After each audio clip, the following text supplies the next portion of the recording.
The Giovanni, from its very founding, has been a clan of outsiders. A kind person may call them neutral, someone less so inclined may say opportunistic. Neither is a lie, of course, as this clan of necromancers have done their utmost to ensure that the family wealth and status would keep growing for each generation, all the while preparing for the inevitable end times. Left alone by both the Camarilla and Sabbat, they have been able to amass money and resources enough to be considered one of the, if not the wealthiest dynasty in the world. Yet their beginning was more humble. It is said that the Jovians, as they called themselves back then, were traders even as far back as the Roman Republic. Owning ships and knowing the right people in the harbors, not to mention having a loose definition of the word loyalty, was enough back then to make a tidy profit off the wars of the Romans. It is even said that the very same ships that transported goods and soldiers for Octavian, who would later rename himself as Augustus Caesar, would then ship back spies and messages to those in Rome loyal to his enemy, Mark Antony. Indeed, the Jovians, named after Jove, the god of the sky, prospered greatly during the rise of the empire, and was one of the most influential families of that time. Even back then, they trucked with the spirit world, retrieving information invaluable to their trade from the recently deceased, or received protection against those they may have wronged. This Pater, an ancient dead so powerful that even Augustus himself respects him, is said to have been the patron spirit of the family, and some even whisper that he was the first Jovian, the founding father, as it were. This Pater is believed to have been the god of the underworld, as well as the father of riches. Not a coincidence then that the Jovians would think him one of theirs. Of course, not even the spirit world could protect the Jovians from the fall of the empire, and while they made it out fine enough, they had to work hard again to recover the influence they lost. During the reign of Emperor Leo III of the Byzantine Empire, it suddenly became a contested topic on whether or not one was allowed to depict God in art or monuments. The iconoclasts would condemn anyone who did this as heretics, and the Giovanni, in what is perhaps one of history's earliest cases of rebranding, decided simply to change their name to Giovanni, similar enough to please those in the family proud in being named after a god, but distinct enough not to enrage potential clients or emperors. During the reign of Charlemagne in the 8th century, attempts were made by the Frankish ruler to invade and control most, if not all, of the Italian peninsula. He succeeded in capturing vast swaths of land, yet his son, whom he had sent to take Venice, failed in this, the Giovanni family being one of the leaders in stark opposition. Ultimately, Venice would remain free, while paying the emperor a token yearly fee, a small price to pay for the burgeoning trade republic. The capital of Venice was moved to Rialto, and along with it, so did many of the merchant families who had taken part in the conflict, the Giovanni, of course, being one of them. Inevitably, as Venice grew in power, so too did the heirs of the Jovians, and with their ability to dominate spirits, gone were the times where favors were asked for, they drew the attention of the Cappadocians, the clan of death. The Cappadocians were fascinated to the point of obsessive about the topic of death. To them, it was something that demanded study, research, and contemplation, and they approached the subject from every possible angle, debating the theology, philosophy, morality, and, of course, biology of it. Yet they were quite unable to influence or even commune with spirits, hence why they found the Giovanni such an interesting potential addition to the clan. Indeed, their Antediluvian, Cappadocius himself, is said to have been the one who decided to embrace Augustus Giovanni, despite the wishes of two of his eldest children, Japheth and Constantia, who both deeply mistrusted the Venetian. Cappadocius, however, cared little for their warnings, and in the early 11th century, the patriarch of the Giovanni was brought into their fold. Augustus was no fool, however. He had already been approached earlier by members of both Clan Ventru and Clan Toreador. Yet these politicking schemers did not interest him, not to the extent that the offer of Cappadocius did. After all, none of the others offered the blood of an Antediluvian, nor were there as few caveats as what the Clan of Death proposed. Ultimately, Augustus knew that the Cappadocians were far too preoccupied with their research and philosophy to fully predict what he intended, and that suited him fine. The elders of the family debated the issue for most of a year before reaching a consensus on the matter. To them, the offer of immortality was tempting, as was the idea of a closer connection with the dead, bringing their necromancy to potentially newer and higher levels. The logistics were carefully worked out, the suitable candidates for the embrace selected, and the deed was done. Yet not all the blood Cappadocius prepared for Augustus was imbibed by his latest child. Japheth and Constantia sealed some of it away in a clay jar, speaking a powerful curse upon it. This true vessel, as it is now known, may be the reason for why the Giovanni inflict dreadful pain rather than ecstatic bliss with their bite.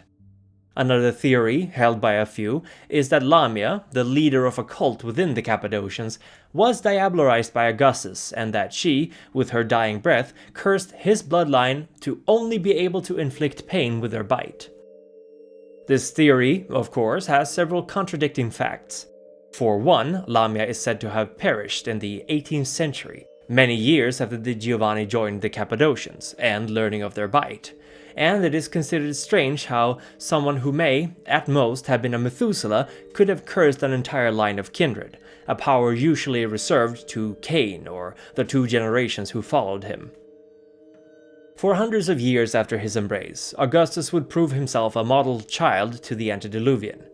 He and those of the family embraced into the Cappadocians were more than happy to provide the skills that the rest of the clan were lacking, although they presumably kept the secret of their trade close to heart. This would not come to a surprise to many. If the Giovanni freely shared their knowledge, surely they would lose value in the eyes of the founder. Yet voices were raised on this matter, and just as before, they were quieted by Cappadocius, who saw no reason to mistrust his latest child and his brood. The crusades that would come to define much of this time also had a great impact on the Giovanni. The family, being devout Catholics, sent soldiers and sons of the line to bleed and die for their faith. But even as they did so, they did not for a second miss an opportunity to fill their coffers with gold and to profit off this massive endeavor. Whether it was supplies, soldiers, bodies returning home for burial, or even missives from the Pope himself, the Giovanni were there, skimming the top of the great war between Christianity and Islam. Ultimately, by the 14th century's end of the conflicts, they had amassed more than 10 times the wealth they had begun with. By this point, the Giovanni were so rich and powerful that whatever they desired, be it on the mortal or immortal side of the family, they would get. And thus they would come to crave more forbidden fruits. Even today, most of the horrible things you hear about the Giovanni are true. In fact, there is even a sick sense of pride in being the product of an incestuous relationship. Being the child of 2 Giovanni is so much better than being of one, and even though marriage between cousins is the most common, it is far from unheard of for children to bear or produce heirs with their parents or siblings. And that is just when it comes to the act of procreation. Any and all forms of deviancy can be found amongst the heirs of the Jovians, and it is almost always accepted. One of the driving reasons for Augustus' decision to diabolise his sire was Cappadocius' somewhat unhinged idea that he would diabolise God, and thus, in essence, become God. Apotheosis. This may simply be a rationalization of Augustus' to justify the diablerie. But if there is truth in this claim, then perhaps Augustus, despite his personal motivations, did the right thing. After all, if one of Cain's grandchildren would become God, what then would become of the world? Fortunately for the Giovanni, Cappadocius, and by extent the Cappadocians, were insular, not prone to embracing in great numbers, and generally poorly trained in defending themselves. While certain of them stood out as skilled warriors, the aforementioned Lamia and her bloodline for example, it was not difficult for the Giovanni to wipe away most any form of resistance against them that they could find, once their patriarch had drained Cappadocius in 1444. At that point, there were enough Giovanni in the Clan of Death to handle the fallout, and unlike the Tremere and the Salubri, the Giovanni couldn't care less about Cappadocians who would not actively oppose them, choosing to hide instead. Cappadocius had, in the past, been rather severe with his descendants, so a surprising amount of Cappadocians simply went underground, not wanting any part in the new direction their clan was taking. Of course, most Giovanni assumed that they wiped out the rest of the clan, only occasionally dealing with one or another straggler who might have been roused from torpor. Other bloodlines would come out of this as well, and for a long time after there would be tension, confusion, and subtle conflicts between them and the Giovanni, but we will discuss those later on. Suffice to say, however, is that none of these bloodlines would officially declare themselves as heirs to the Cappadocians, not wanting to risk the wrath of the Giovanni, instead remaining silent and biding their time. The nascent Camarilla, forming a mere 50 or so years after the diablerie of Cappadocius, had no interest in another faction of vampires joining the anarchic conflicts. Indeed, neither did the Giovanni, who had up until then rarely fought for anything where their own interests were not threatened. This war between the old and young had close to no impact on them, as the loyalty to the blood was twice enforced through family and clan. A pact was made between the sect and the clan, called the Promise of 1528, which in essence assured that the Giovanni would remain outside of kindred politics in exchange for being left alone and, in a sense, forgiven for having annihilated the majority of the Cappadocians. Not having to worry much about other kindred, the Giovanni would then focus on expanding their power base, and this they did with gusto. It soon became practice in the family to embrace those with potential for success, those who had great knowledge in making profit or working others over. Each member of the clan of necromancers has a given purpose, which has made the Giovanni into a well-oiled, degenerated corporation that operates like a rotten clockwork. Yet there is another goal which the clan is constantly working towards, and which few of the younger members of the clan know about.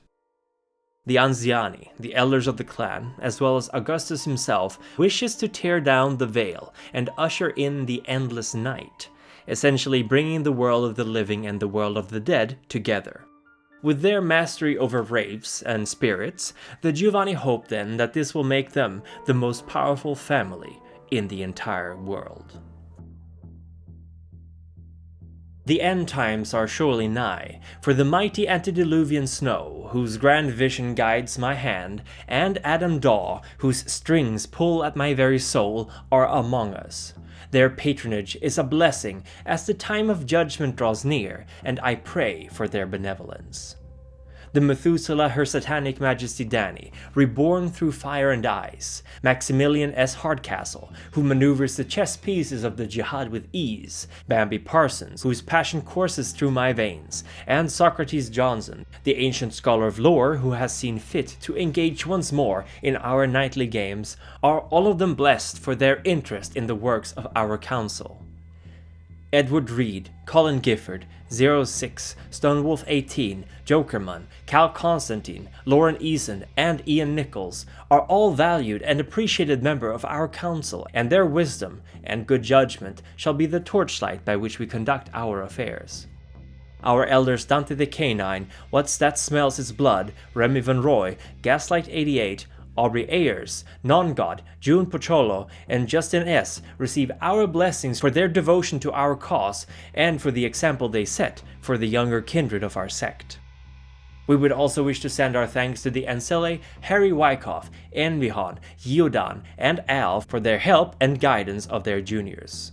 Finally, our stalwart neonates shall, as always, receive our appreciation for their support. And thank you for watching. Now be careful out there, for Gehenna may soon be upon us.